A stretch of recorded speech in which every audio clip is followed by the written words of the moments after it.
Well, hello again, everybody. So before I go too far, can anybody actually hear me? Have I got any audio today? Perhaps somebody can leave it in a comment. Oops, I'm doubling. Let's switch the computer off behind me.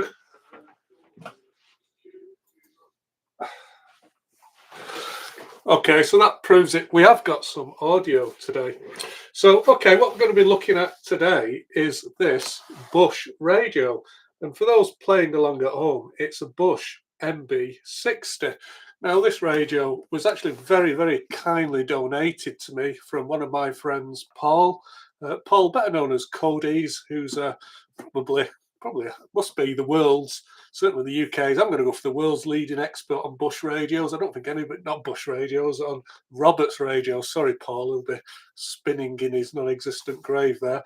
But Paul's an expert on Roberts radios. But a few weeks ago, me and Paul were actually chatting about the size of my radio collection, and I was saying that I was just a little bit depressed because I can't actually move for communication receivers and old woody radios in their cabinets, and quite a few vintage televisions. And I've got to admit, it's really become quite a problem, my radio collection. It's starting to, grow out of the workshop, and it's starting to impose on other rooms in the house. Well, that isn't going down very well with the house. That isn't going down very well with the wife. So the discussion was that maybe I need to start looking at smaller radios. And I did say that I was maybe interested in taking a look at small portable radios and battery sets. So obviously Paul remembered that I was interested. I was looking for small battery sets to have a go at, and this is what he came up with. He actually very, very kindly gave this to me. I can actually see that this came from the Wooton Bassett auction, and so he must have had it. He got it on the 5th of December 2021, and he kept it for a while, but he wanted me to have a go at restoring it because Paul mainly does transistor radios. He does a little bit of valve stuff, but mainly transistor radios. So he's given me this to have a look at. Now, I've got to admit, right up front, I've never really done a lot of battery radios. I think I've just done one battery radio before, which, strangely enough, was another radio which Paul also gave me. So I'm certainly no expert on these. Generally, I wouldn't look for battery radios because I do find that, well, the batteries are a problem, aren't they?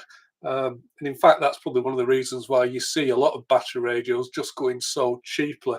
I say battery radios.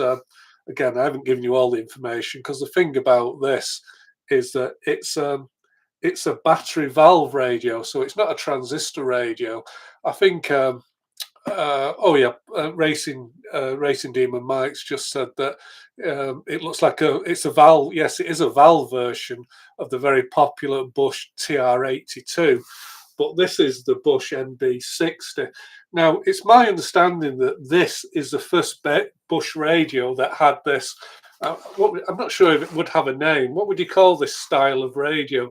It's kind of curved. It's not a square box. Everything is just rounded on it. I actually think this reminds me. It must have been inspired by American designs. So I would call this shape of radio. It's quite iconic, and in fact, you can actually still buy a reproduction of this radio today. You can buy a brand new one, obviously made with modern transistor components, but it's such a popular design icon, people want to recreate it. But it's my understanding that this Bush MB60, it was the very first radio from Bush to actually use this shape, and as such, it is a design icon. I'm not sure who the actual designer was at Bush. I mean, do we know who he was? Maybe if somebody knows, they can leave it in the comments. So the thing about this is, it is a battery radio, but it's also a mains radio. So let me just turn it round. So you can see on the back, it has got a mains. Don't know if you'll be able to see that. Can I bring the light down for you? Put a bit more light on it.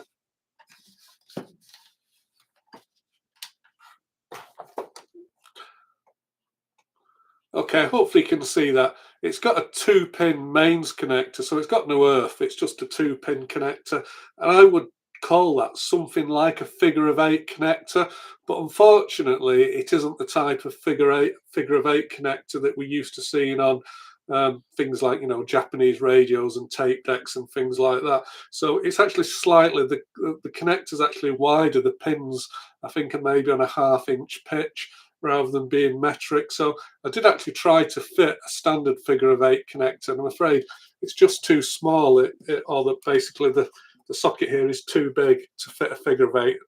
A modern figure of 8 connector is unfortunately just too small to fit it.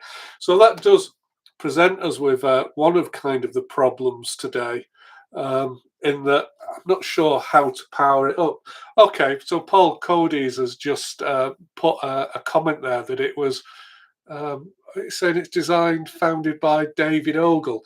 I think David, yes, I know that name. He did quite a lot of the radios, didn't he? Did he also do the Bush?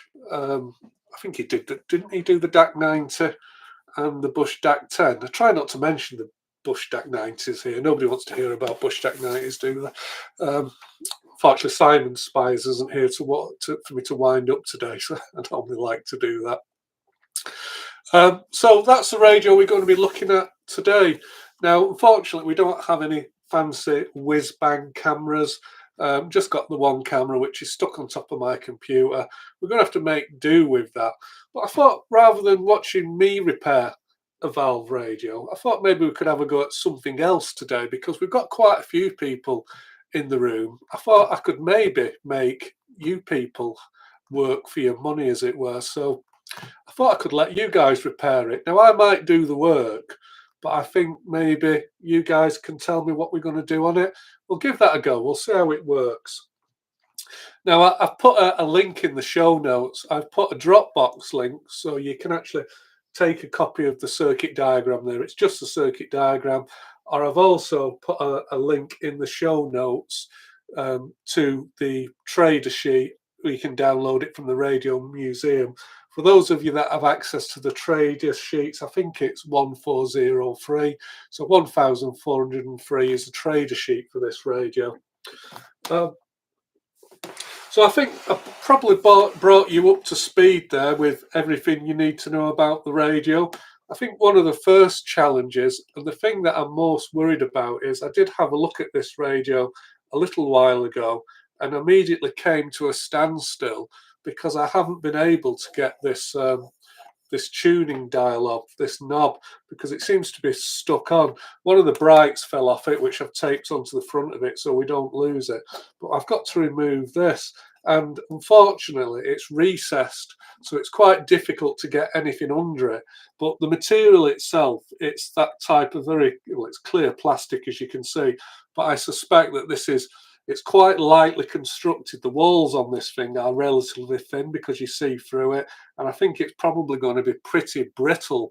So I'm really worried about how to get this off, and I'm not sure about the best way to actually do that. Now, I did have one idea, which, like most of my ideas, failed spectacularly. So let me just show you that. So I had a look on Amazon, and I found that you could actually buy these little kind of plunger devices. Do you remember when we used to have wing mirrors that used to stick onto, not wing mirrors, rear view mirrors in our cars, and we used to stick them onto the windscreen with a big sucker? It's the same idea. It's a sucker, and you flick the levers on it like that, and it makes it go concave, and it sucks. But unfortunately, there's quite a curve on the front of this, and because it's so curved, and because it's got something that protrudes where the bright would normally go, unfortunately I can't get it on. It just won't seat. So that was my idea, and I totally failed on that. So maybe we'll just stop there, and maybe you can give me some ideas about how we get this off. So Andrew's saying a silk scarf. I could try some silk underwear, Andrew, but I don't think it'd be very popular. A bowl of 4 teaspoons. Yeah, I can go and get some teaspoons, but it's kind of can you see that? You can maybe see it. It's kind of deeply recessed. So I'm not sure if we'll get spoons in there. The silk scarf might not be a bad idea, or some rag. Use string or 2 spoons. Yep, I've got string and stuff like that. Okay, so there's some ideas. Before we do that, do you want to have a look inside? I think that you probably do.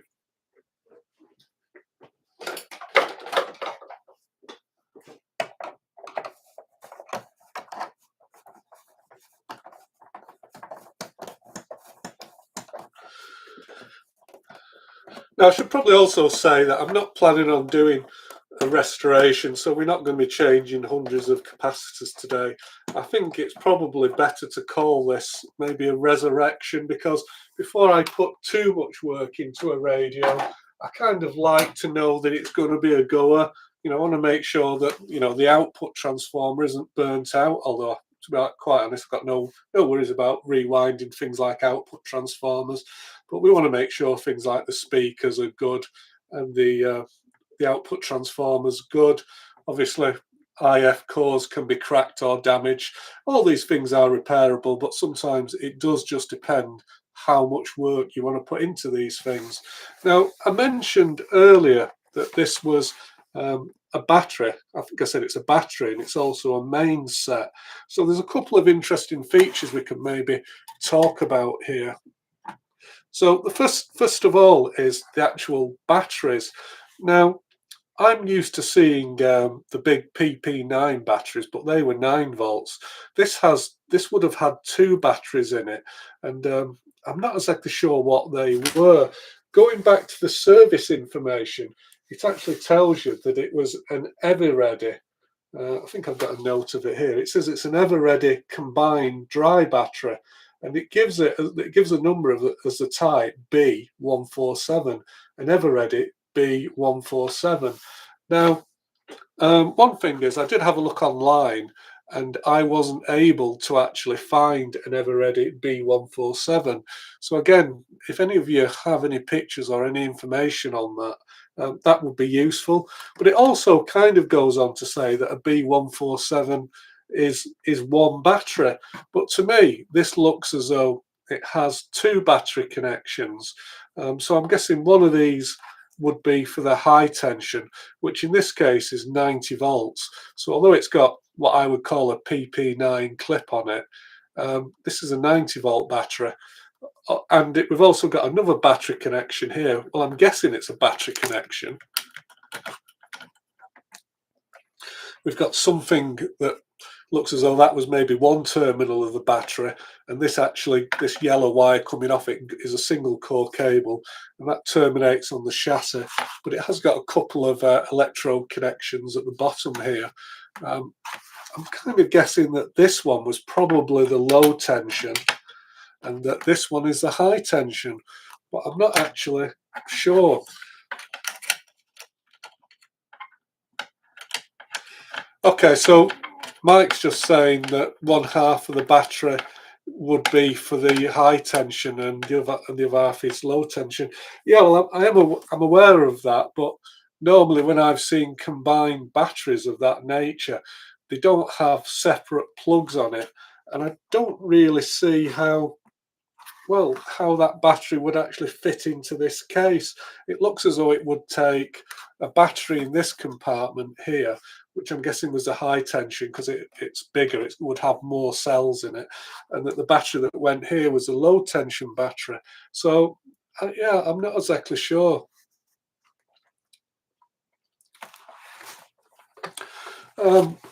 Talking about the main supply to the equipment, one thing that again which complicates the design a little bit, or maybe complicates is the wrong word.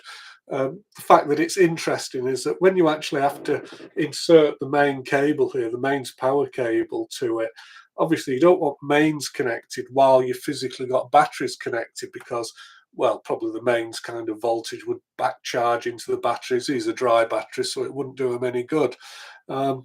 So what this has is it has quite, and it is quite a complicated switching arrangement, which is used to disconnect the batteries when you're powering it onto mains.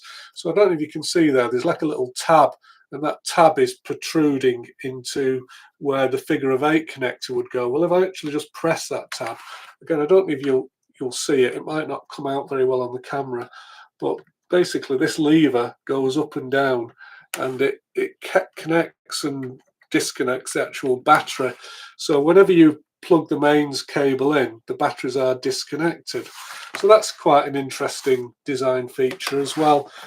We've got, how many valves have we got? 1, 2, 3, 4, 5 valves. I think it's a fairly conventional design of radio, but one thing that makes it quite interesting is that it's got 2 stages of IF. Again, a lot of battery sets only have 1 IF, where this radio has 2 IF stages. So I'm guessing for a battery receiver, it could actually be quite sensitive. So we'll have to find that out. Okay, so Paul said he's pinged me a picture. Let me just have a look at the picture that's Paul sent. Unfortunately, I don't think I can. There's any way that I can actually include that in today's stream. Let me just have a look at what Paul sent to us.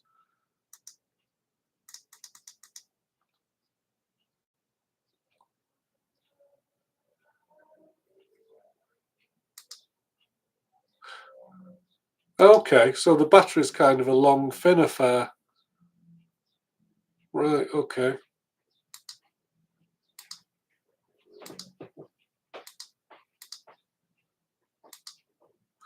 Okay, so it looks like the battery is quite a kind of a long block that goes along here. Is there any way you can put a link up so everybody can see that, Paul? So everybody can see that battery type? Yeah, I just see that local host has left a comment there. Power supply AC mains 120 to 200 and 250. Yeah, that's quite right. There is actually a tapping here for the primary of the transformer, so we can select between. Looks like we've got 110, 210, 230, and also 250, which is what this is actually set to. I can see that Robert's just come in. Hello, Robert. Nice to see you there. Oh, and I see I've missed a few people that have sneaked in. So Gavin's come in. Hello, Gavin. Nice to see you today. In fact, we've probably got a few new people in with us today. So thanks very much to Graham, Radio Cruncher, who very kindly gave me a plug to my channel today. So that was very good of him. Unfortunately, for some reason, I did actually set up a notification, but I don't think it went out. Certainly, I didn't get a notification that I was putting this video out. So I don't know why it hasn't done that. I think most of you didn't receive notifications. So I'm not exactly sure what I did wrong, but most of you are here. All the important people are here. So yeah, I guess that's good enough. Oh, and hello. Was that Kate Carfer? Hello, everyone. Hello. Oh, hello, David. Okay. So what do you guys want to see first? I mean, my thoughts are we can either try to put some mains on it.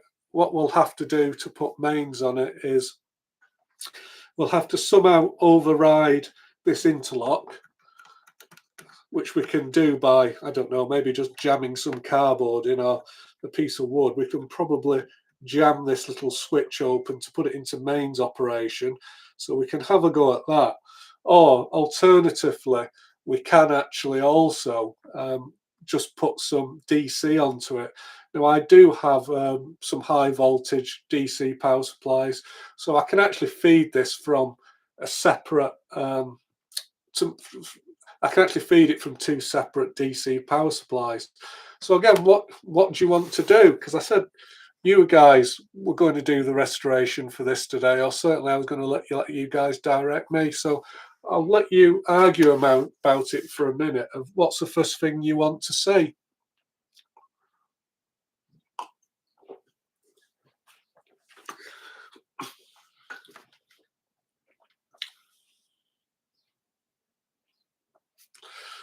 All right, okay. So Paul said that he's put a link to the picture of the batteries.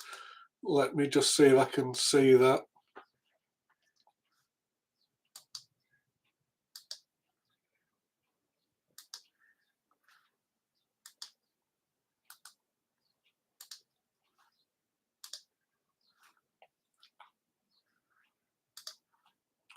Okay, I'm going to put a link up.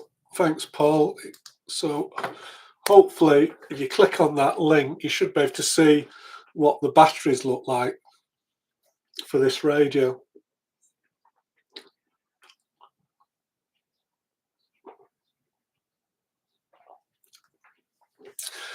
So Gavin says that he'd like to see us run some DC into it.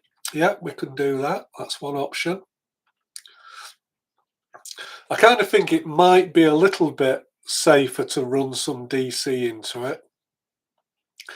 Set fire to it for a laugh. Hey, Brett. Unfortunately, no, I'm not going to set fire to this one because this was a gift from Paul Cody's, and I think he did particularly want me to take good care of it because I think he was thinking of restoring it himself, but because I mentioned I was interested in it, he did pass it on to me. So no, we've got to be careful with this one.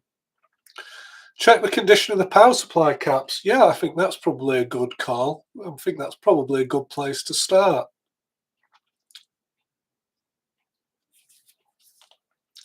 Yeah, I think that might not be a bad idea. We might start by checking all the power supply caps. Now, again, it's quite an interesting power supply arrangement in that it's got a selenium rectifier. It's got a couple of selenium rectifiers, this radio. So you can see we've got one down here. That's what this grey thing is. I think it's a selenium rectifier. It could equally well be a copper oxide rectifier. In fact, I think it's not selenium. I think it's more likely to be copper oxide, simply because it hasn't got the large cooling things on it. So it could be a copper oxide rectifier. Not exactly sure. But we've got a large rectifier here, and then we've got another little square box. You see this little box? This is also a rectifier. Because basically the valves here are designed, the heaters, the filament supplies to these valves are designed to be run from DC. So if we were to plug this in on AC, we obviously need to rectify the supplies for the HT, and we also need to rectify the supplies. Sorry, I'll start again. Because it's an AC set, we need to rectify the supplies for the HT, and we also need to rectify the supplies for the LT. So yeah, so we've got a combination of rectifiers on here, and we've actually also got, which I think is slightly unusual because again, you don't normally see it on main sets, because the low tension supply is DC. Not only do they have to rectify it, they've actually got they've actually got 3 stages of smoothing on the low tension side for the filament heaters. Which again, it's not something that I'm particularly useful. And that smoothing arrangement is using CR smoothing, so it's using a combination of a parallel pair. I think you call it a pi filter, a CR pi filter, to actually smooth the DC supply to the heaters.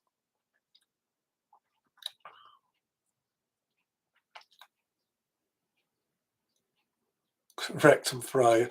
Yeah, okay. Yeah, sorry about that. Too much rectum frying going on. Okay, so a few of you have said you want to put some DC on it, but I think it's probably not a bad idea for us to actually check, just to make sure that we haven't got any short circuits across the supply rails. So we've got a couple of devices we can use to do that. I think what we might do is might have a quick look at the ESR. I don't think we'll play Capacitor Bingo today because I think that's one for Radio Cruncher. Don't want to steal his idea, so we'll leave Capacitor Bingo for Graham. But what we'll do is we'll have a look at make sure there's no short circuits across them, and we will also maybe just see if we can do an ESR measurement on them. The main thing we're worried about is just dead shorts, isn't it? So just to let you know, I'm just going to have a look in the show notes so you can download the circuit diagram. I'm using one of the original circuit diagrams from Bush, the actual Bush service sheet, but I have put a copy of the diagram. I have put a copy copy of it in the show notes in a Dropbox. So if any of you want to play along at home with me, you can download the circuit diagram and do that. So we've got a couple of capacitors. We'll start at this end actually. I think that these two capacitors here, in fact we've got three. We've got one there, and one there. So we've got C33, C34 and C35. So these three capacitors make up the low tension smoothing and together with the rectifier here. So this is the rectifying low tension supply, and you can see we've got two resistors, one there and one there. They're part of the pi filter arrangement again for the low tension smoothing. And then the other rectifier that we've got here, this is for the high tension, and I think the main high tension reservoir capacitor, it's a little bit buried in the chassis here, and it's actually a two-stage capacitor. It's got two elements in it. Fortunately, we can't really get access to it because it is buried deeply in the chassis, but that's basically the main high tension smoothing there, low tension on this side. But we'll do what we can. Can you still see if I tip this over? Hopefully can if I maybe adjust the camera a little bit.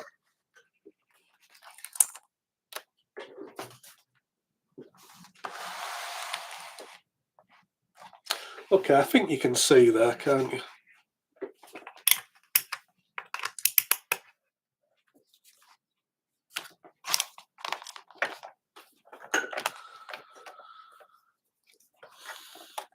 So we'll have a look at these low tension capacitors first. Okay, so you can see that the numbers are scrolling upwards. So that means that this capacitor, it is being charged by our meter. It's showing about 2.5 kilo ohms at the moment, but the number is continuing to rise. So we haven't got a dead short there, so that's pretty good. Let's go to the next capacitor, which is C33.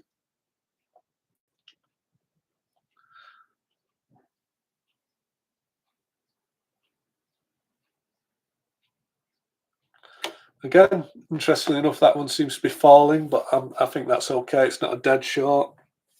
You can just about see the end caps on them. Can't see any bulges on them, but they're almost certainly going to be on the way out, these capacitors. Just looking at them, I think these are Plessy. These are Plessy capacitors.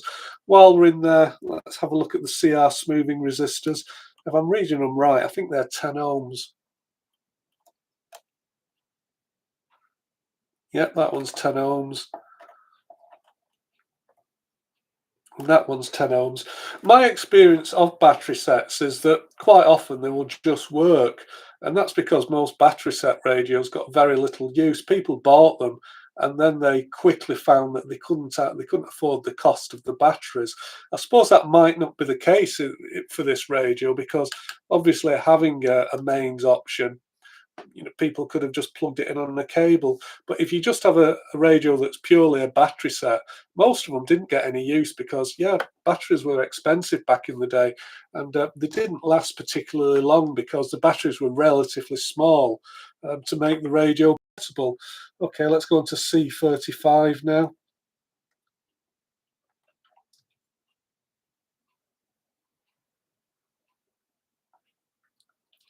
Okay, well, it's not showing short. It seems to be going in the wrong direction, but I'm not going to worry too much about that at this stage. And now, I don't know if I'll be able to get on it. I'll just tip it up slightly. I'm going to see if we can get onto this two-stage main HT smoothing capacitor. I don't know if we'll get on there.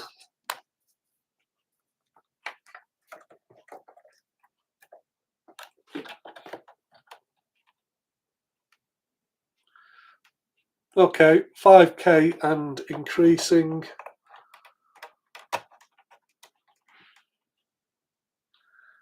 And, well, 900K and increasing 1 mega ohm. So yeah, we haven't got any growth shorts. Now I'm also not sure whether, I'm not actually sure where that capacitor is, the grid coupling capacitor on the output valve. I'm not exactly sure where that is on this radio. I've not had a look. There's quite a few capacitors on the other side of this chassis, and again we won't be able to see any of them without taking the chassis out of the the set. In fact, if you read the service manual for the set, it does actually talk about, you know, one of the first service jobs. It says that you can actually do the alignment with the radio in the cabinet, but for pretty much everything else, any type of repairs, it says that you have to remove it from its chassis. As I say, to remove it from its chassis, we need to take that off. I think, shall we have a go at taking that off? Because it has to come off at some point. We definitely are going to have some components to change, even just to fully check the radio out. Now, I can actually see that we've actually got quite a few of Hunt's capacitors. We've got the Hunts. I'm not sure. They're the shiny ones. Did they call them the Black Beauties? I'm not quite sure. But we've got a fair number of the black Hunt's capacitors. They always get a bad reputation, and in most cases, that bad reputation is deserved because they do go leaky. But I don't think they were much worse than the other capacitors back in the day. You've got to remember that this radio was actually made back in 1957, so it isn't surprising that a lot of these capacitors are failing these days. But of course, we don't want to put a load of DC on the grid of the output valve and burn it up. That would be bad. So normally I do like to just go out and replace that capacitor before I bring a radio on, but I'm not even sure where it is in this case. Let me just read some of the comments.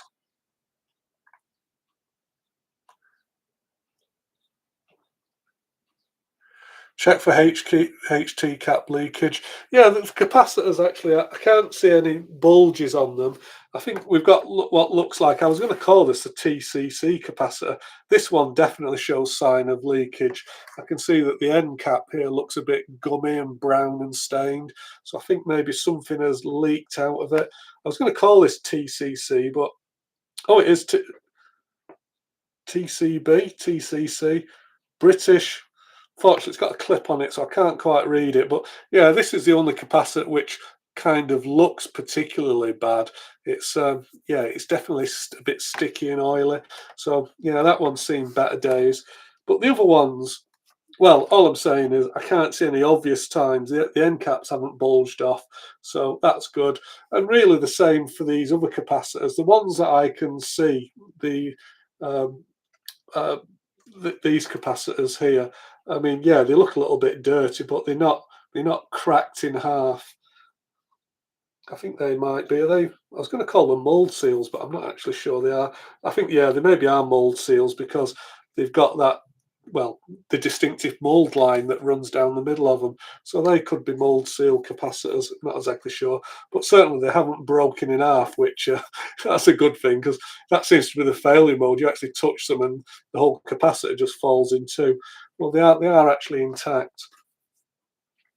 I said I was going to try and put a meter on some of these, an ESR meter. Should we put one on for a laugh?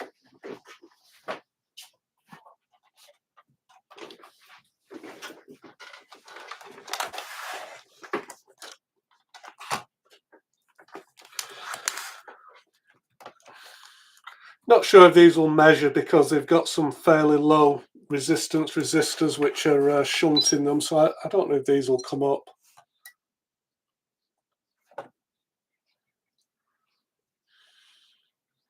Yeah, I think it's struggling.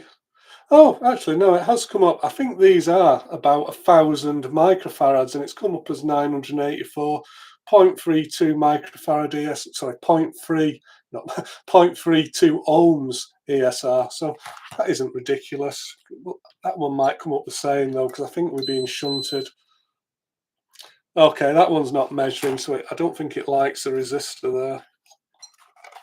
Try again. Oh, it's having a go this time.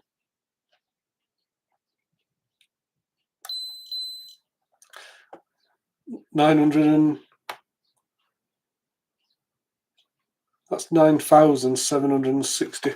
Yeah, I think we're actually measuring a combination of these capacitors here, so I don't think we're getting an accurate reading. Right, well, I think it's maybe time to... Well, should we try and get that knob off the front? We're going to take it off at some point. Let me just read the comments. So, if you can get the output valve grid, you could check the DC leakage. Yeah.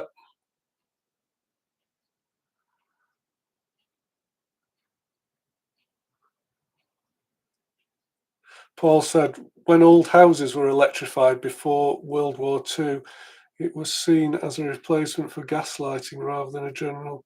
All right, okay. Just put on a variac and warm it up slowly. Yeah, you can run things up with a variac. I mean, if I use a variac, I always use a variac and a lamp limiter. But one of the things about running things up on variacs is that they don't necessarily give you the soft start that you would think, because the rectifier valve really doesn't start conducting until you've got quite a high value of mains voltage. And you know, they generally don't start conducting that gradually. They kind of either work as rectifiers or they don't. And when they do start working as rectifiers, they will still, you know, be able to pump out a fair amount of current. So I don't think you necessarily get a soft start when you are using variacs, although that is the idea. Oh, I've got, was that Lugie Rolf? Yeah, hello everyone. Oh, Harb's Electronics Lab. Oh, hello, Harb. Nice to see you. Make a puller with gaffer tape. Oh, I wonder how you do that. I'll tell you what we'll do. We'll try pulling it off by hand first. I have tried, but we'll have another go by hand.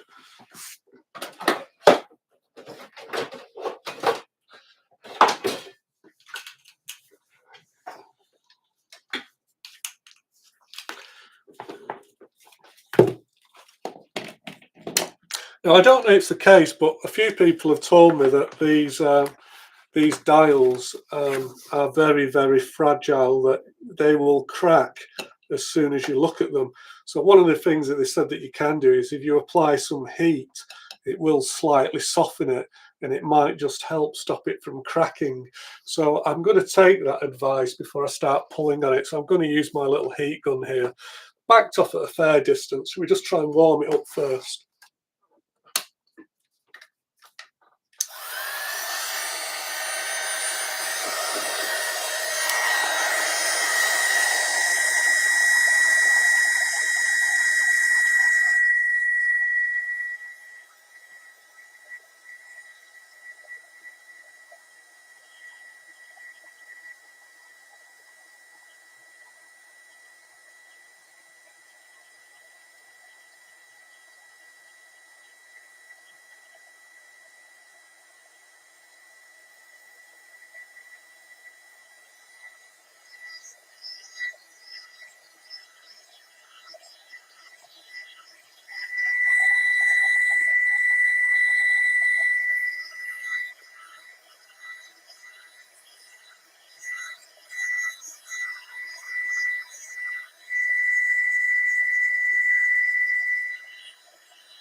Kind of wondering if it's been glued on.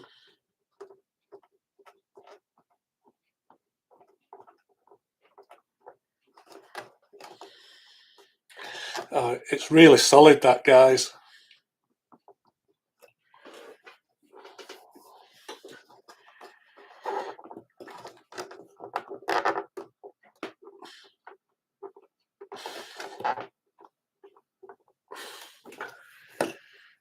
I don't think that's budged at all. I wonder if it's one of them that if I push it on, it might. Oh, actually, I think it did push down there, so now it's really solid. Okay, more heat.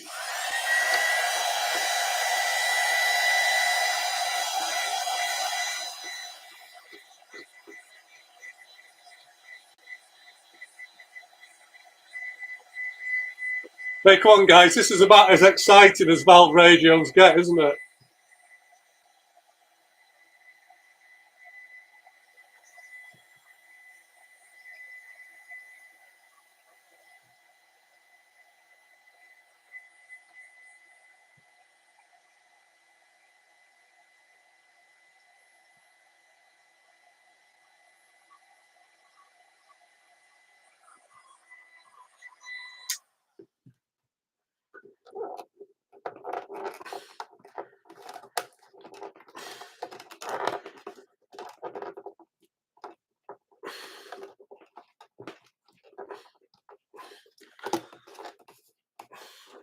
I'm sure it pressed down when I pressed it down then, so if it presses down that means it can come up.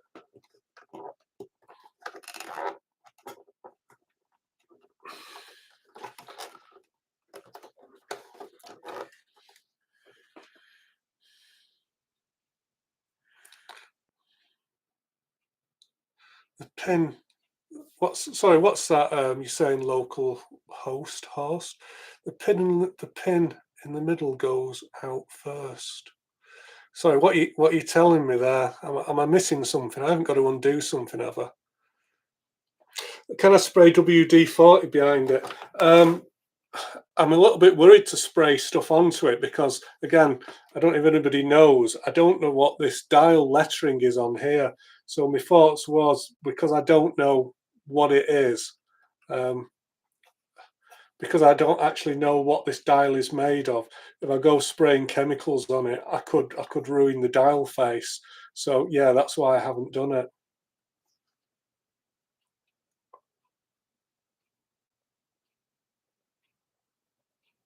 Oh, hi, Doug. Oh, right, okay.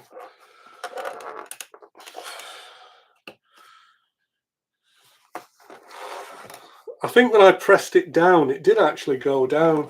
I mean, I'd almost be tempted, because it's difficult to get hold of, whether or not we would do better to actually undo the screws that the chassis is on and then try and withdraw the chassis, because maybe there's more to get hold of.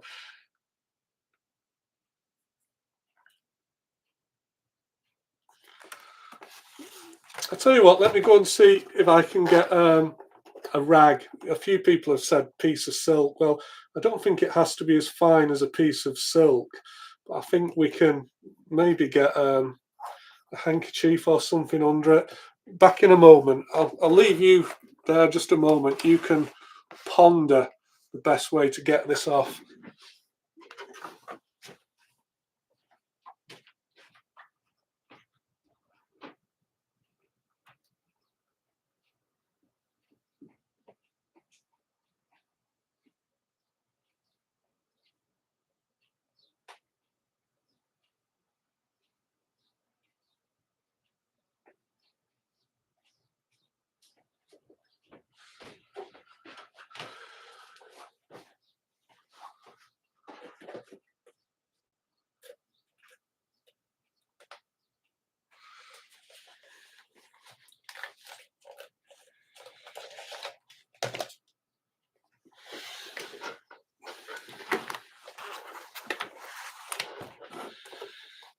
Dental floss. There's an idea.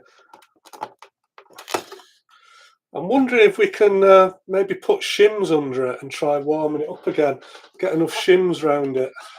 It's whether it breaks free of the shaft or whether it breaks the middle out here. Shimming might not be a bad idea.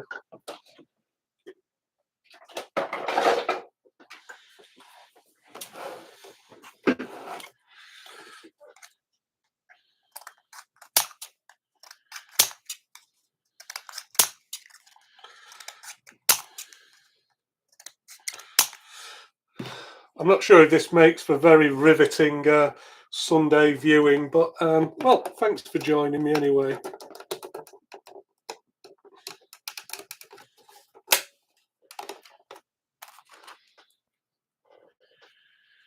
A good length of dial cord.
Oh, winner, winner! We have a winner.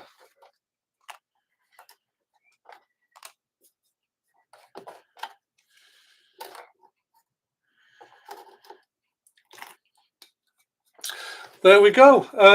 I think the heat might have been useful there. I actually think that that was a good thing to try to put some heat. Not exactly sure what type of plastic this is. I'm not an expert on plastics at all. Um, would it be cellulose based?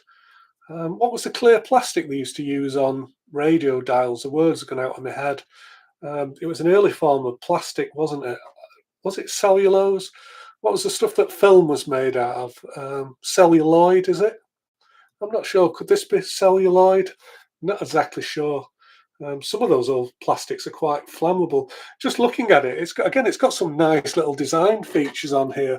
So you can see that it's, move that lamp out of the way. Can you see that we've got some little foam, well, they're not foam, they're felt. We've got some little felt rubbers on here. So again, when we turn the dial, rather than the plastic rubbing and scratching around here, we've actually put some little felt rubbers on it. So yeah, I love little design details like that. Isn't that clever? Celluloid is film. Yeah, celluloid is film, Brett, but I'm fairly sure that things like canopies of some of the first jet planes and things, I'm sure they were made from something like celluloid. I could be completely wrong. I think celluloid was just a clear plastic. Not sure what these are made out of. Anyway, I think what actually helped there is you want to spread, you want to, people said use a silk handkerchief for a dial card. I think when you're trying to get a knob off like this, what you want to do is, especially something like this where it's going to have a tendency to break off at one corner if you load it unevenly, the key to it is you need to put an even pull all the way down around it. If you start just yanking on one side, it's almost impossible to do with your hands, because what will happen is you'll always end up twisting slightly to one side or another, and then what will happen is you'll break it out in the center. So really, if you use the shimming method and you just go round really gradually, I mean, I thought I was going to have to like go and find another credit card or something and chop it up. You just keep slipping in shims all the way around it, and you're jacking it and jacking it, and well, we got a result there. It did just pop off. Nearly dropped it on the floor then and broke it. Okay, I'm going to put this back on, but we won't put it on quite so hard. But it won't go on now.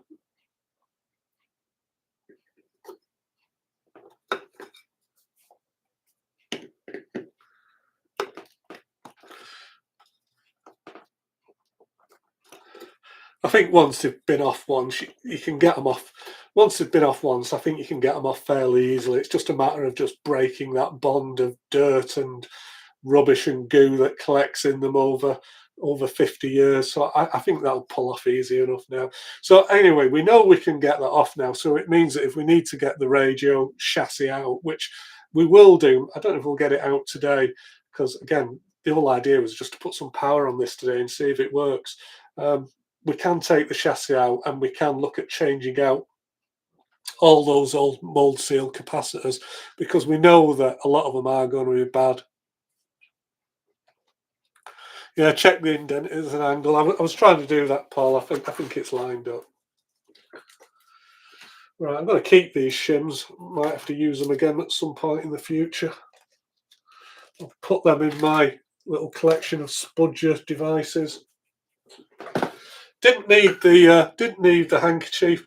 I think what some people were saying is, again, if you haven't heard of the technique, one way to get radio knobs off, I don't know if it'd work with a big one, a big knob like this, but certainly works with smaller ones. The idea is you get a piece of rag and you put it underneath the bottom of the knob, and basically what you can do is you can kind of wrap the towel or the material all the way around the spindle of a radio shaft, and really it just gives you something to purchase onto when you're pulling. Because if you've got one of these little tiny radio knobs, you can't get hold of them, they're too small. So I think the main idea of the rag is it actually just gives you something to grip onto and pull against. Whether it would have worked on here, maybe it would, maybe it wouldn't.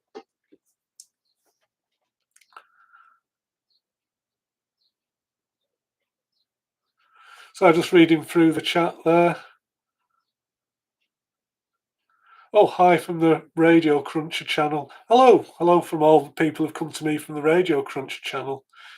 Yeah, as I say, Neil, I'm no expert on these little portable radios. I think those of you that watch my channel from time to time, although I do like playing with valve radios, I equally like playing with transmitters and old test equipment, and just things like that. I'm not just into valve radios. I'm into kind of a wide range of different things. It's quite honest. I've got a fairly short entertainment span, in that if I do, spend a lot of time working on valve radios, after a few valve radios, I'm ready to do some test gear or something else. I'm interested in a wide range of different things, and and when I set a camera up like this, I don't really have an agenda as such. I'm just going to film what's on the bench.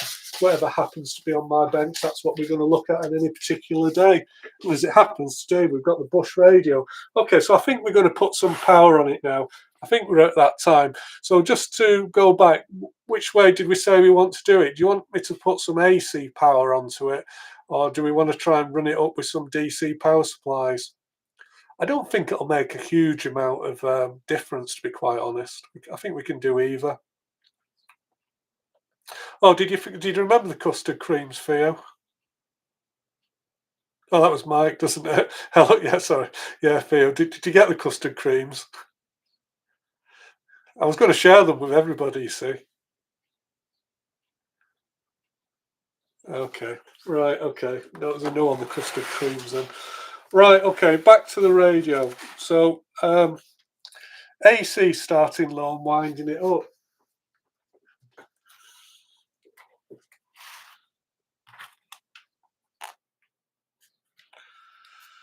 Try DC, it's easier. I don't know. I don't think there's a lot in it. Come on, somebody's got to settle the argument. Not an argument, but we've got 50-50 at the moment. We've got Ian suggesting that we use AC, and we've got Theo. Sorry, we've got Steve, old bloke, is saying using DC. Another vote for ramping it up slowly. Yeah, but AC or DC, Paul? Theo is DC. AC is more comprehensive test. Well, is it a more comprehensive test? Because it is an AC-DC set. Is DC more stable? Yeah, again, I don't think there's much in it. I think you're all about 50-50, aren't you? I think there's more chance of me getting a belt if we try and run it off AC, for the simple reason being is that we're going to have to defeat this switch on the front of it, because it does default. There's no connector plugged into here at the moment, so really it wants to run off a DC supply. So what we're going to have to do is we're going to have to try to pull this switch back to make it think that the AC connector's plugged in, and then we're going to have to put some leads on it. That's what you want to do. I think. Can I count them up? Okay, DC one for DC. 1, 2, 3, 4, 5 are saying DC. I'm just trying to count it up. How many for AC? AC 1, 2, 3, 4, 5, 6, 7. Yeah, that's very helpful, Paul. I think the ACs have it. Kerosene. Okay, I like your thinking, Harb. Yeah, kerosene. Kerosene is the way to go, definitely. Oh, yeah. What, and K. Arthur, you're edging your bets there, aren't you? All right, thanks, guys. I knew I could depend on you. It's going to be AC then, isn't it? Right, going to take me a few moments to get set up. I haven't said hello today, so hello. This is me, old, fat and grey. Right, I'm going to have to go into my cupboard of despair. Bear with me.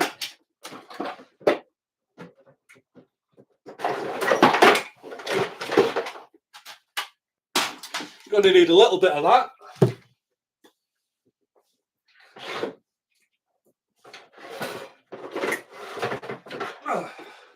And a little bit of this.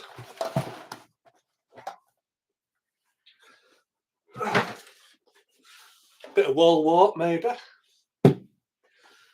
What else do we need? We need a wire. We need a mains lead. We need something to make into a mains lead. Oh, need one of those. And we need one of those. Right, okay, well I guess the first thing to do is we've got to figure out, well, you know, people are saying DC now, less chance of receiving an electric shock.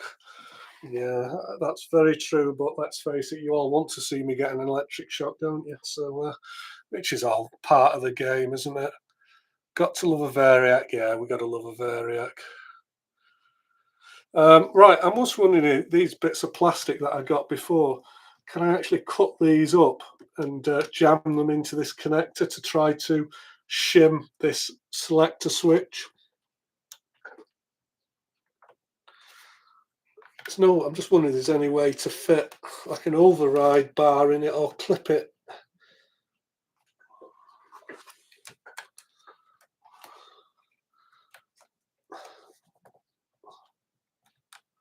Yeah, it definitely has to be held out, this switch.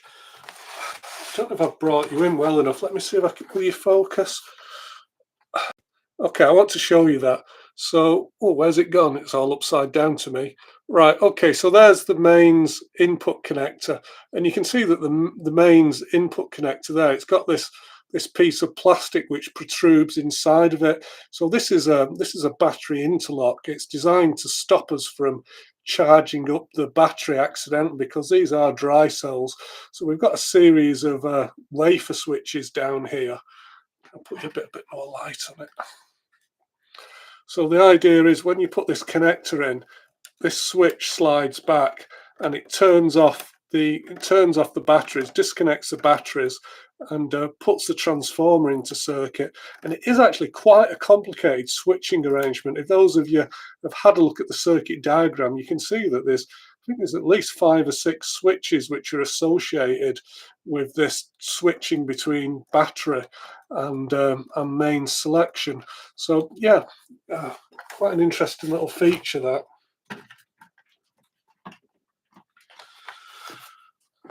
Just check the comments.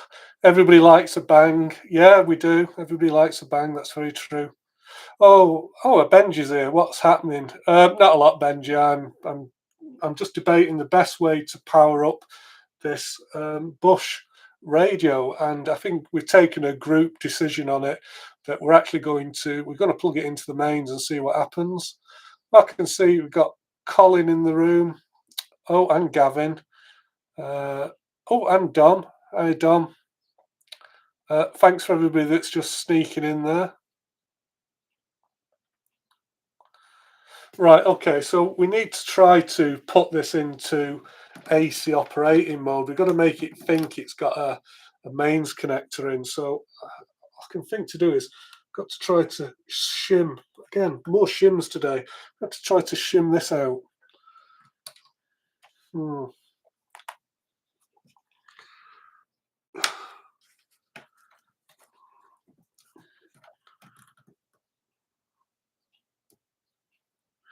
What can I stick in there?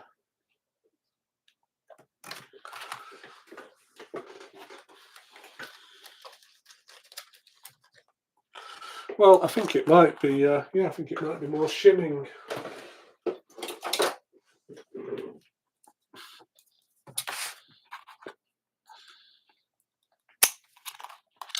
I'm afraid it might take us some time, this, guys.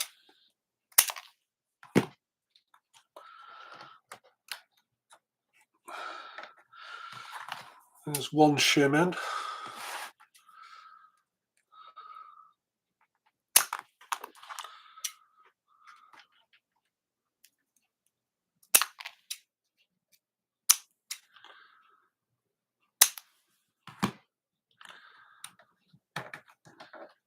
Two shims in.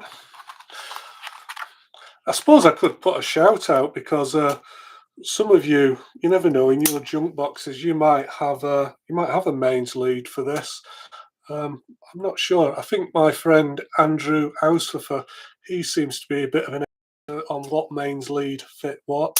So again, if you've got any ideas on what is the correct type of mains lead to use with this Bush radio, I'm not sure, but if you know, please leave it in the comments. Or if you've got one, get in contact with me. Maybe I can buy it from you if you don't want it anymore.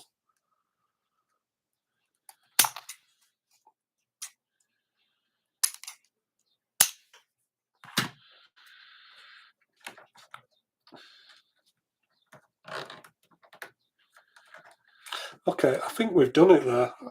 Maybe just put one more shim in, make sure it's really tight.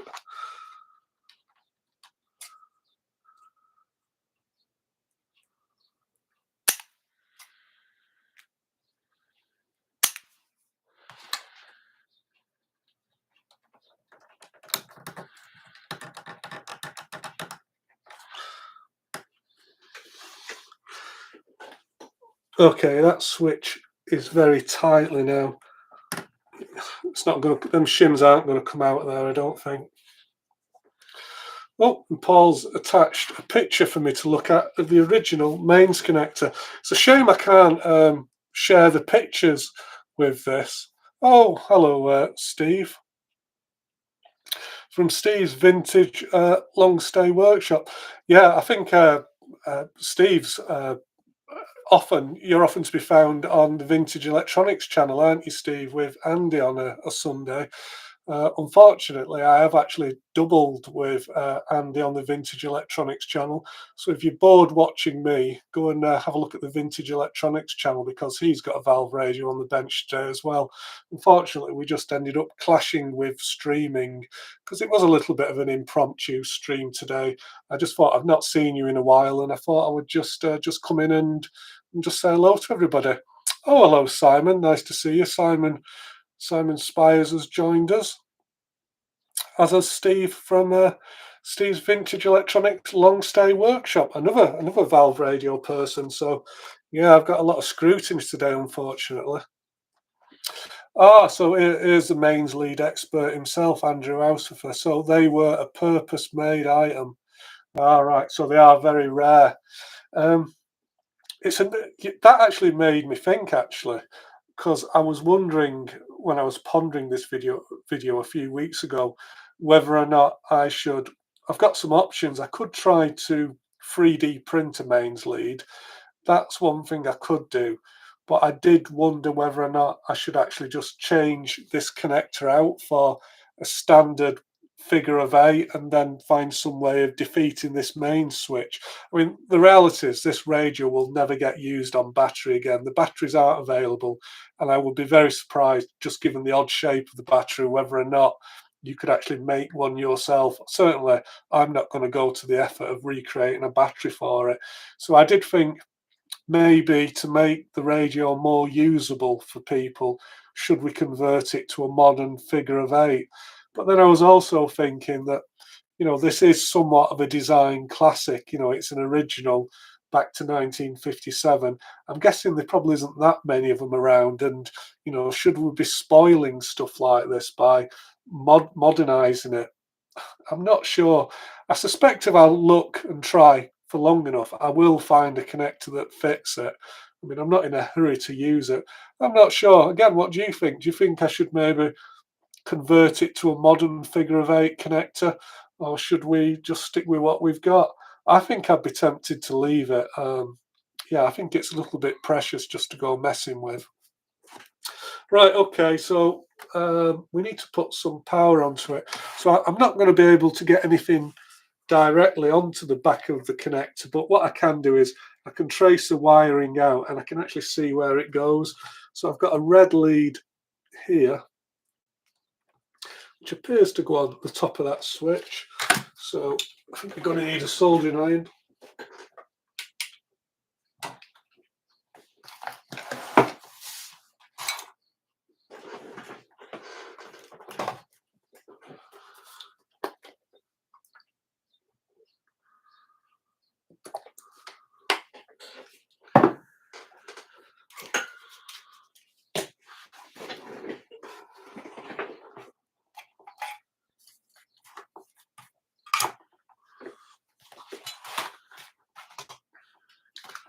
So I have got an old piece of mains wiring which I use for temporary testing.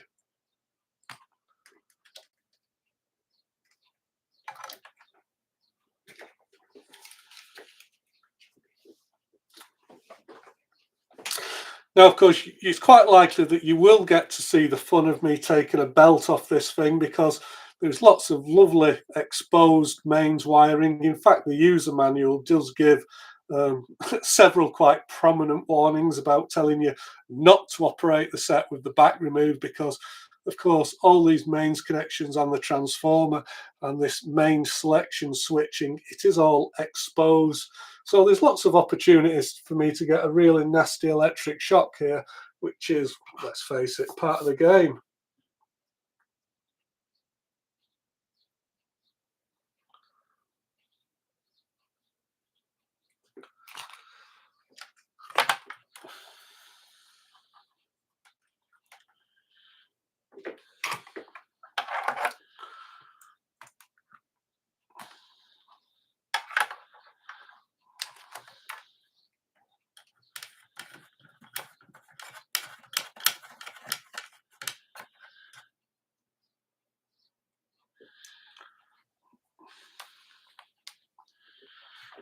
Now, I'm sure you could probably plug that connector in either way around, so probably doesn't matter which way around we put the power wires, but for whatever reason, I'm going to put the live wire to this red wire that comes off the back of the connector.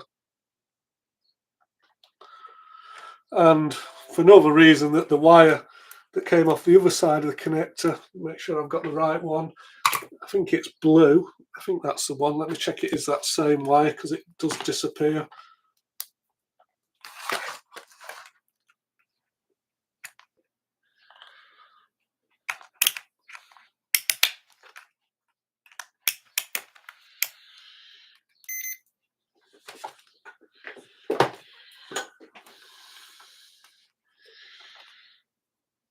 Yeah, I think that's the one. So we can get at the this neutral, I'm going to call it neutral, on top of the transformer.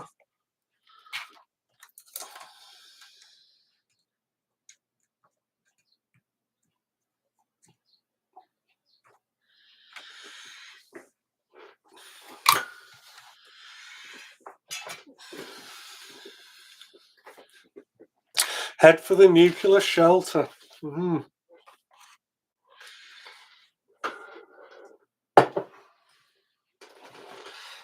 the odd little explosion, etc. It's all part of the fun, isn't it? Obviously, we don't want things to explode. We don't want to damage expensive valve gear. But it's a fine line between, you see some people, and I'm not saying it's the right or the wrong way to do it, but you see some people, they take a radio apart, they immediately change out every capacitor.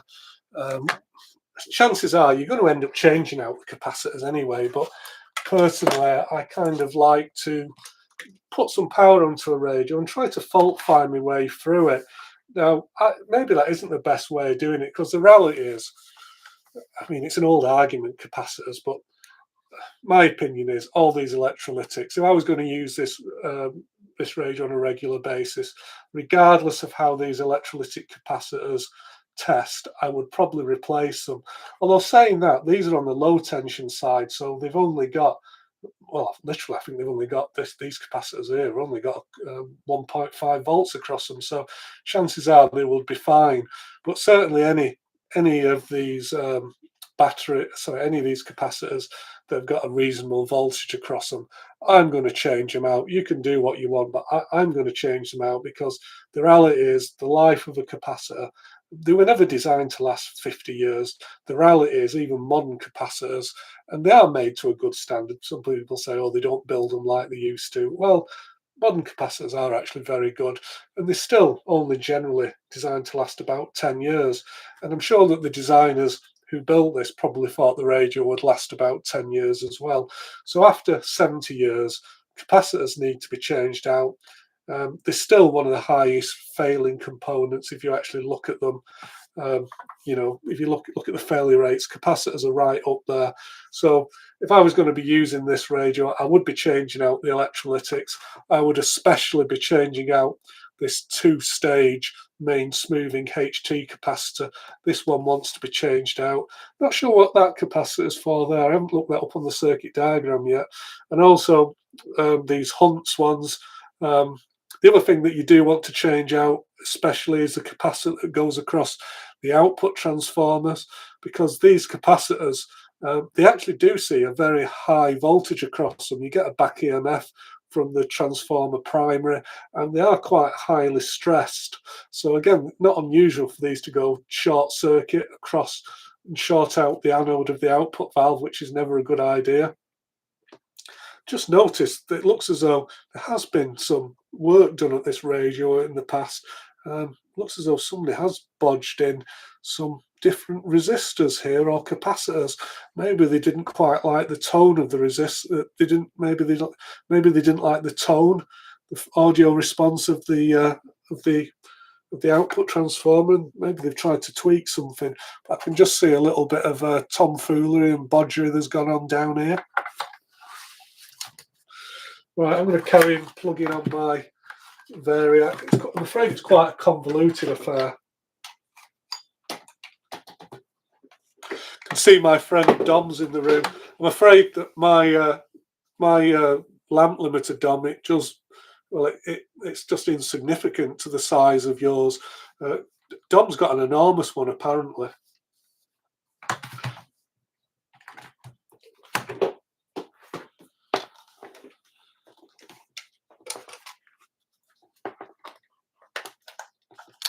It's a shame I haven't got any pictures to share of Dom's lamp limiter. It is a thing of beauty.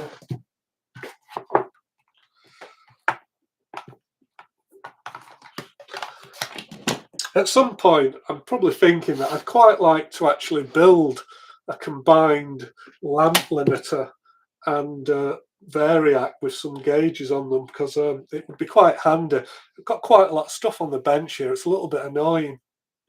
So what's that you're saying there, Benji? Well, feel free to give yourself an electric shock. Yeah, well, it makes for an interesting video, doesn't it? Round, the round pins on in the connector. Yeah, they're round. I see Steve's disagreeing with me, so there's only one cap you really change. I like to change the others, but everybody's got their own opinion and their own way of doing things. I'm not going to say what's right and what's wrong.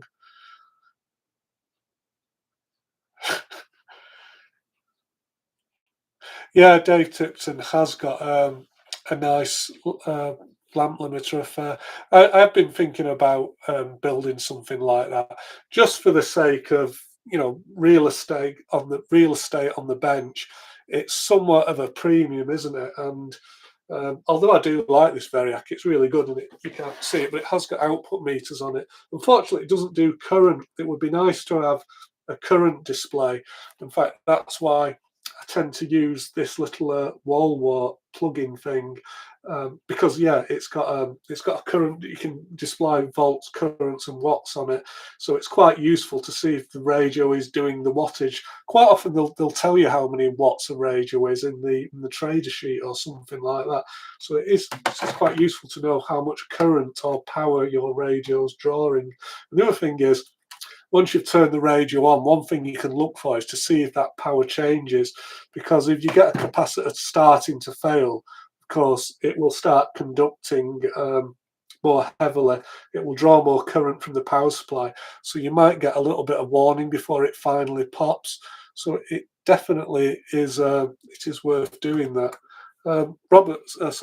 Paul's just sent me a message there in the messenger group. What's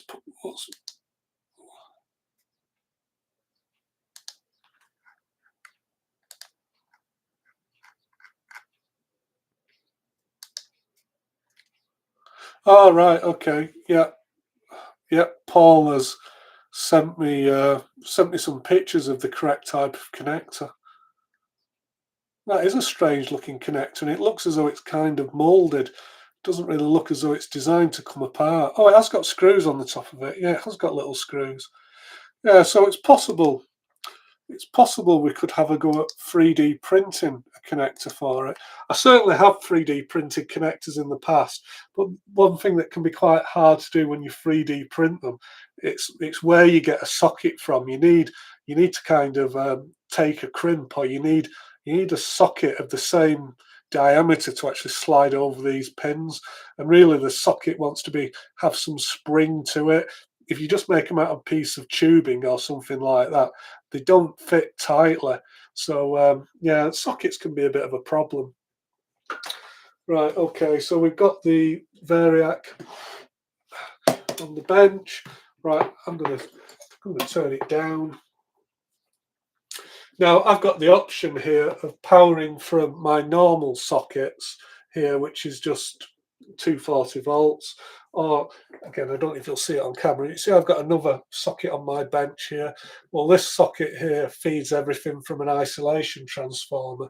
So again, it makes it a little bit safer. So I'm going to go on the isolation transformer today. The other advantage of using an isolation transformer is when I'm filming a video like this, if I do something stupid, it's not likely to trip out my earth leakage circuit breaker, which you could say is a good thing or a bad thing, but basically it isolates you from that. So it means that if the power goes off, it doesn't turn the computer off, which is annoying. Got the wall wart here. The problem with plugging it in on the output side of the lamp limiter is these don't actually seem to, if you turn the power up to them slowly, they don't actually start up. And that can be a problem. So I'm going to put it on the 230 volt size. Unfortunately, we are going to be looking at the energization current for the transformer, but I don't have to worry about that.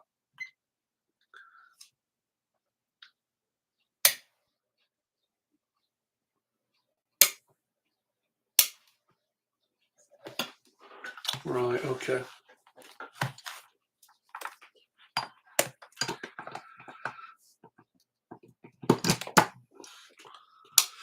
Right, I think we're all ready. We've got everything turned on. That's switched on.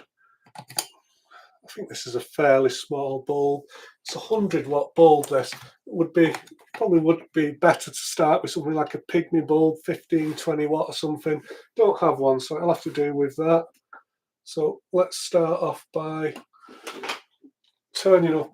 So we're drawing 0.3 of a watt. So we're drawing 0.3 of a watt at the moment.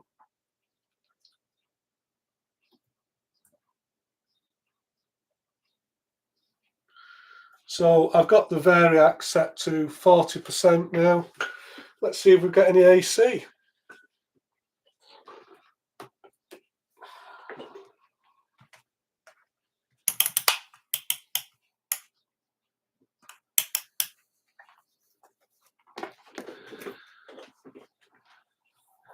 Is it 17 mil between the pins? Tell you what, we'll switch off a sec.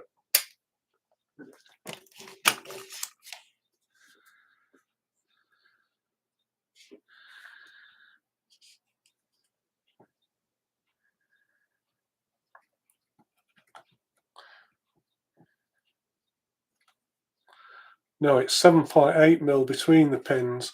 It depends if you're talking the centre of the pin or one edge of the pin to the other edge of the pin. I'm measuring that as about 7 mil.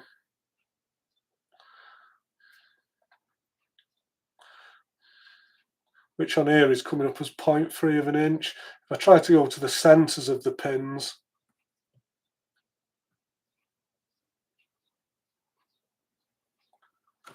I'm guessing to the centres of the pins it's about 12.5 mil. Right, let's switch off again. Right, I'm looking for some AC. Can you see the meter? You can now.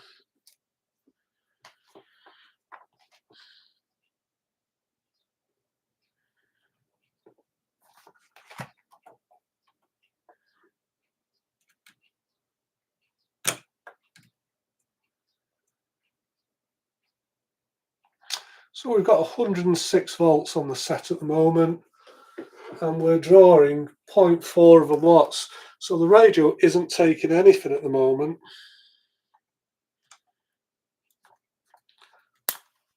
Is it switched on?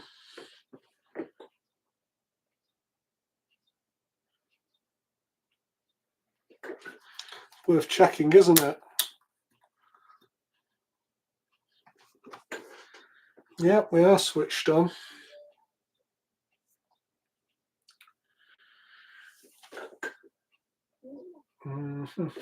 We're not drawing anything.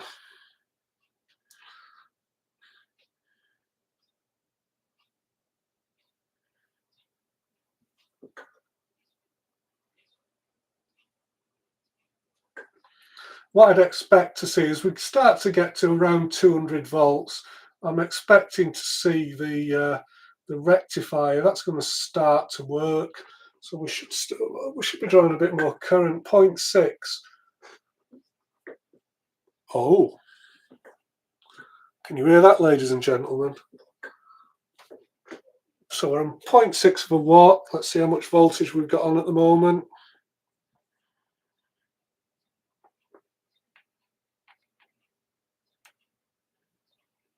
200 volts. Okay, I can hear something.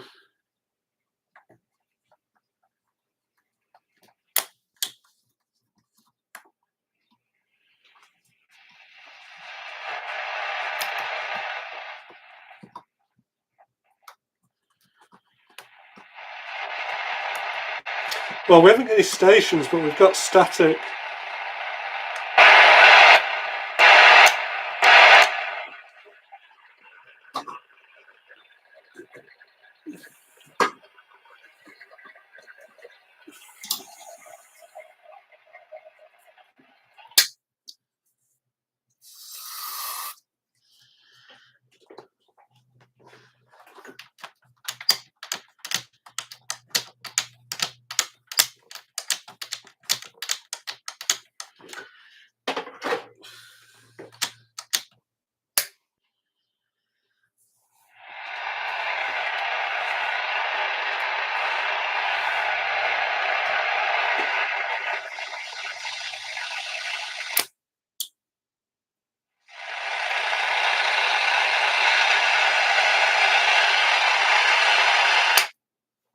Sorry, got some question there. Is it a metal rectifier? Yeah, it is a metal rectifier. It's quite an interesting arrangement, actually. It's using metal rectifiers. I'm not sure whether they're selenium or not. I think that these just looking at the body style of the rectifier, they look a little bit more like copper oxide rectifiers rather than selenium, but I'm by no means certain. One of the interesting things about the rectifier for the low tension is that they actually use part of the rectifier as a voltage clamp. So these valves require a low tension voltage of about 1.4 volts. So what they actually do quite cleverly is they actually use one of the diode junctions, or they may use a couple of diode junctions to form a voltage clamp, so that even if your mains voltage is very high, you can't overrun the valves. In fact, we should probably have a quick look at that now. So let's do that. Let's put the power back on.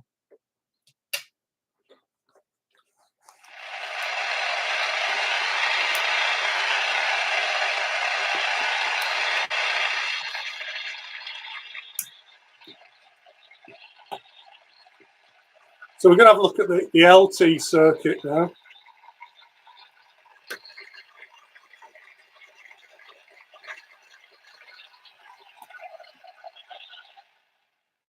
I've got to admit that didn't look right. What have I done wrong?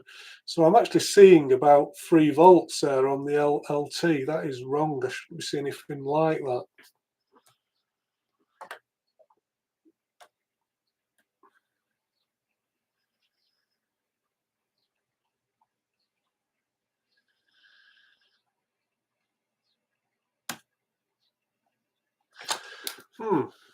Let's have a look at the circuit diagram to see how these valve heaters are wired up.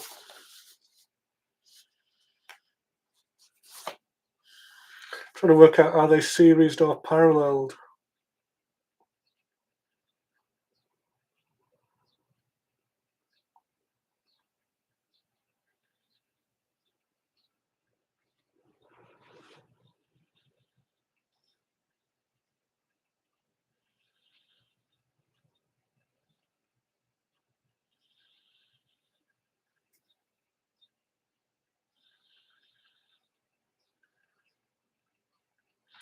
Yeah, I'm just looking at the circuit diagrams. I don't know if any of you guys have managed to find the circuit diagrams. Again, I'll just remind people who came in later. If you look at the show notes, there is a Dropbox link there, and I've put a copy of the circuit diagrams in there.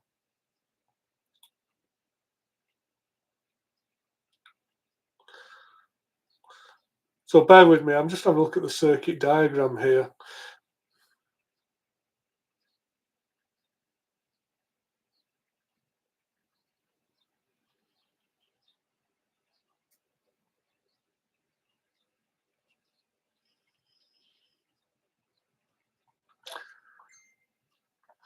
Okay, I think that my voltage is a little bit high. You know, I mentioned that we had a voltage clamp. So the voltage should be clamped to about 1.3 volts, whereas I just measured it there as 3 volts. So that would kind of imply that this clamping diode isn't doing its job.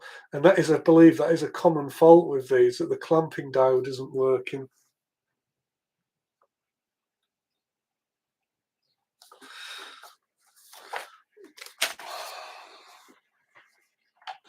Let me just double check myself.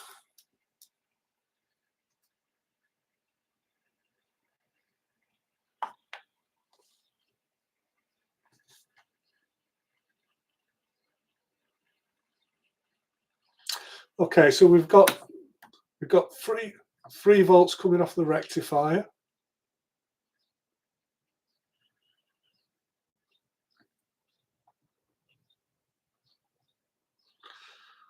Okay, I think I was measuring the wrong place. So after the first dropper resistor, we're down to 2 volts. We'll go to the second resistor, which is the second half of the pi capacitor smoothing arrangement. We're at 0.9. And now if we go to have a look at our diode clamp,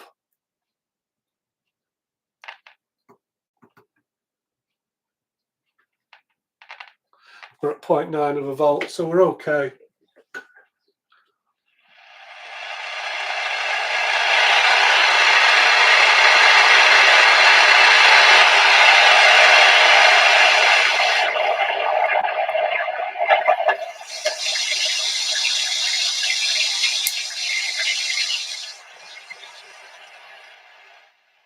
You know what? I was going to say that the radio isn't responding to the volume control. I think I've done that usual noob error that obviously Bush. I don't get this. You know, it's like that comedy thing, isn't it? Why do they put the tone on the volt? What I would call the volume on the on-off switch. So we've got. I reckon this must be a tone switch. So that's why I've been blasting your eardrums off, because I've been adjusting the volume. What I've actually been doing is adjusting the tone. So here's the volume.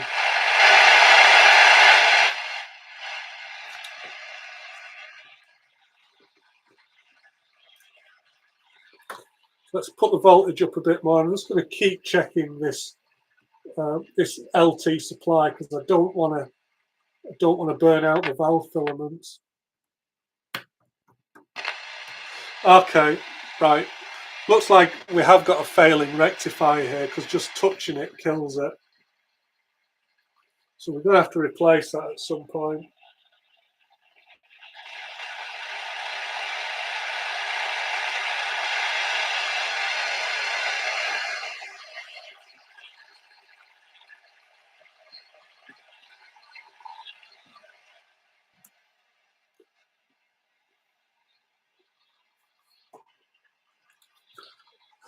I think the filament voltage varies a little bit, Paul. It's actually listed for the valves as being 1.4.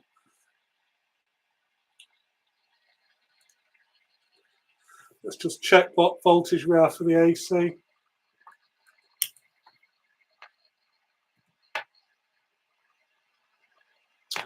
we're at 241 volts now, so I'm going to call that pretty good. And what's our low tension?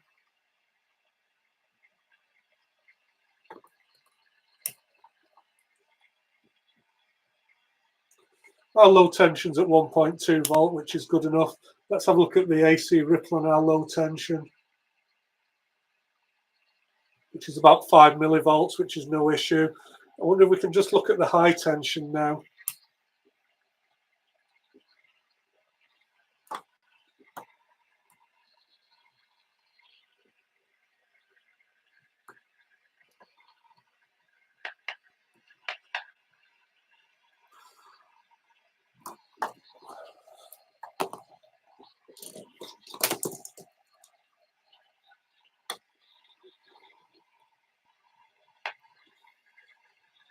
Okay, 101 volts, so we're in the ballpark.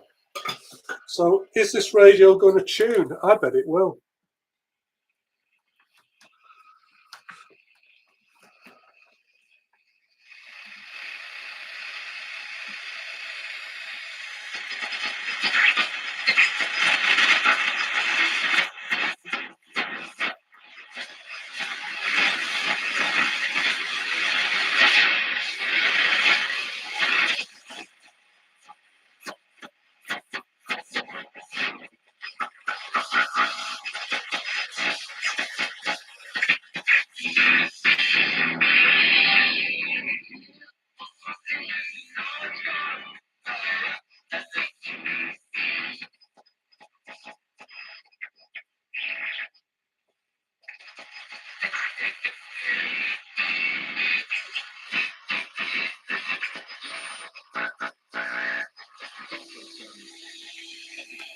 You know, an emotional day as well, because we're remembering Billy Bingham, and I think that played a little part in today's game. And I think any sort of feelings of frustration and antipathy towards him at the start of the game.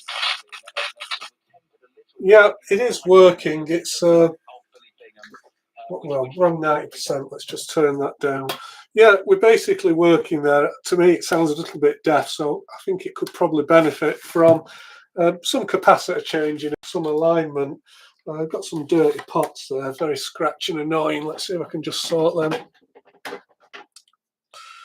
I've got to admit, that's really about all I'm planning to do today, guys. I was just trying to get us up and running, just a resurrection. I wasn't going to do a restoration or even start the restoration, just on the basis that I want to take the whole radio out of its chassis, and I want to go through it slowly and carefully.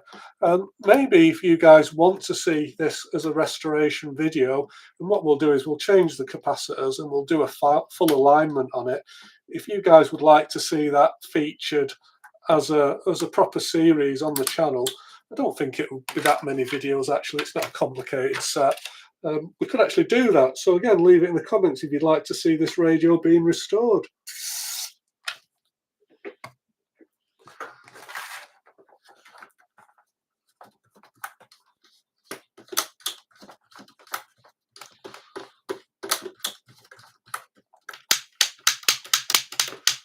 Right, let's have another go. I think we've got some very dirty switches here.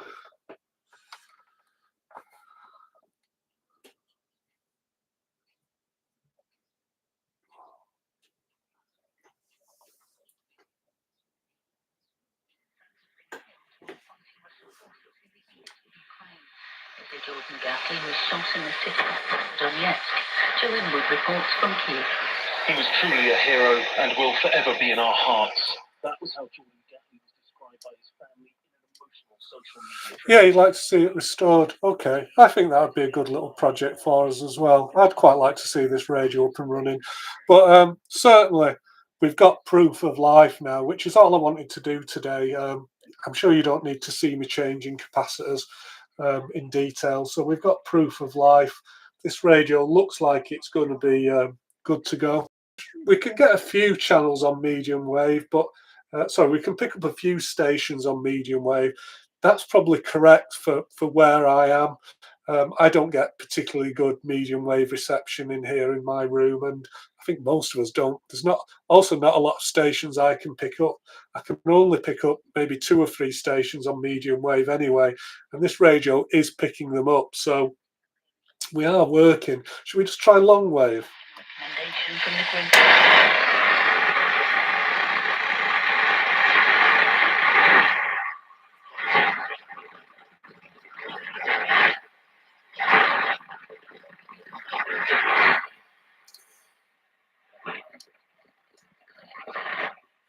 No, not getting anything on long wave. I mean, we're getting static, but I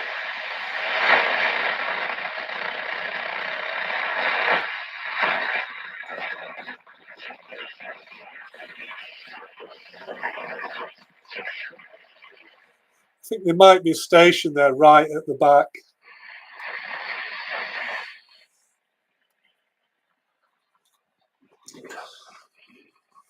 Tell you what, before we go, I'd just like to check that long wave function. Let's see if we can pick up 198.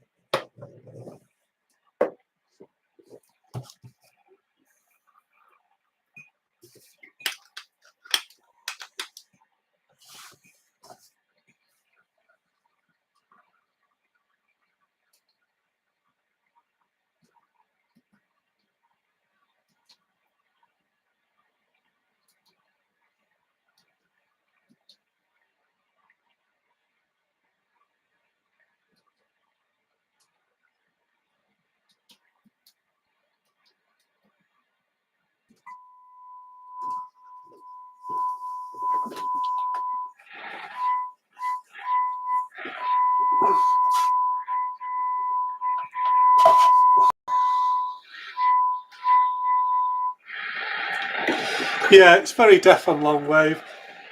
Does anybody on the top of their head know where long wave comes in meters? I can't do the conversion in my head.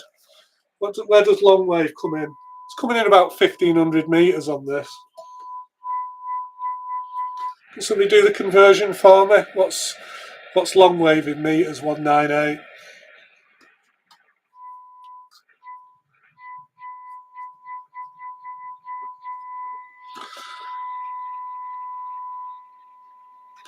Oh right, okay. Radio 4 is 1500 meters. Okay, so we bang on then. Thanks for that, Gerald. So we're on the bottom pointer.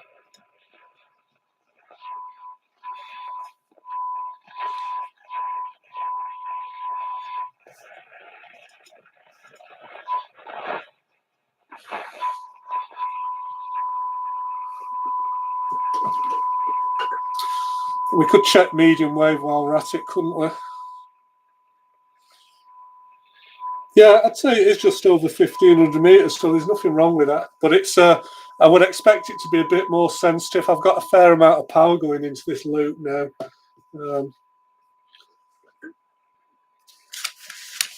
Let me just have a look at what the medium wave is on here. So we should have medium wave between 525 kilohertz and 1.6 megahertz. So let's try the 525 kilohertz first. Do you want to see what I'm doing?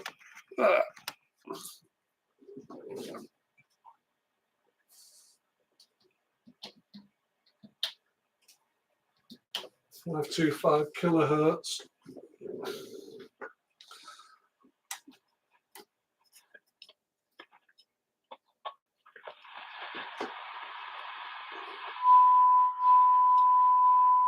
Yeah, that is actually, I bet that is literally on the alignment line. Yeah, and 1600.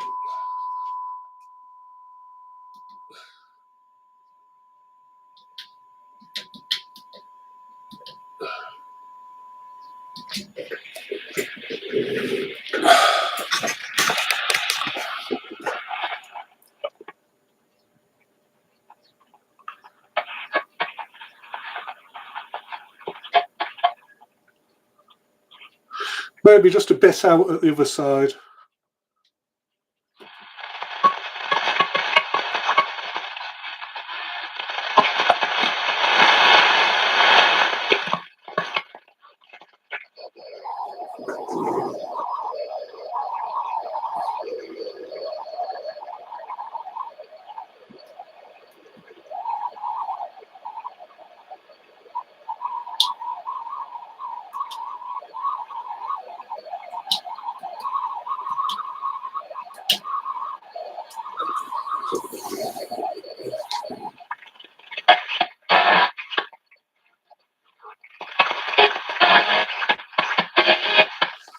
No, we're slightly off on the. I think we are slightly off on the medium wave scale at one side.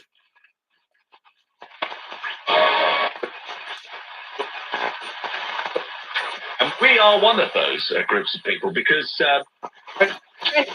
making the.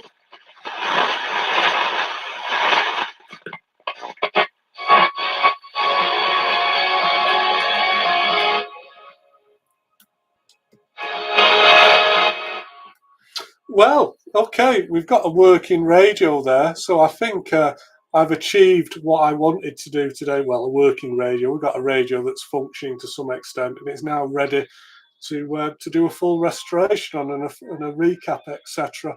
So I think I'm probably going to call it a day for today and go and get myself some dinner. But it's actually been an absolute pleasure to have you all round today. You know, come and have a cup of coffee with me in the workshop. That's all these things are. I don't really do teaching videos or how to do things. I'm just having a chat with my friends who are interested in valve radio and equipment the same as me. So again, thanks very much for joining me all today. It's been a pleasure to have you. So until next time, I hope to see you again very soon. Until next time, bye-bye for now. Thanks everybody. Bye-bye.